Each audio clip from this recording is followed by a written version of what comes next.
Ex-Wali Kota Tual Adam Rahayaan divonis 1,6 tahun penjara atas kasus korupsi CBP. Mantan Wali Kota Tual Adam Rahayaan divonis 1 tahun dan 6 bulan penjara dalam perkara dugaan tindak pidana korupsi cadangan beras pemerintah CBP tahun 2016-2017.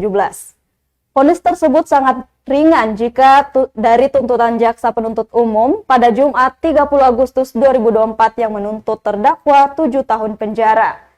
Sidang agenda vonis dipimpin Majelis Hakim Wilson Siver didampingi Hakim Antonius Sampe dan Hakim Herianto Simajuntak, Senin 7 Oktober 2024.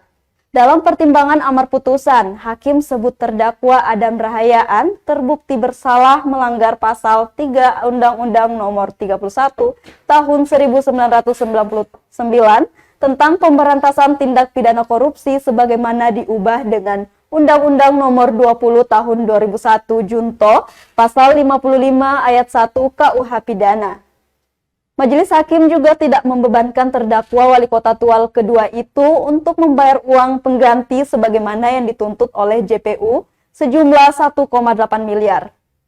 Sebab menurut Majelis Hakim, ada kelalaian yang dilakukan oleh terdakwa Adam Rahayaan yang menyalahgunakan jabatannya sebagai Wali Kota Tual saat itu dalam pengelolaan cadangan beras pemerintah, sehingga mengakibatkan kerugian negara.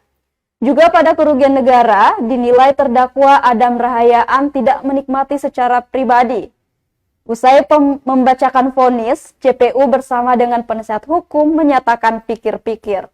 Majelis Hakim memberikan waktu 7 hari untuk diajukan banding.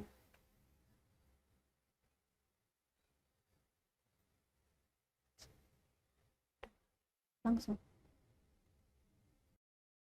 Dan meyakinkan bersalah melakukan tindak pidana korupsi secara bersama-sama dan berlanjut sebagaimana dalam dakwaan subsidiar.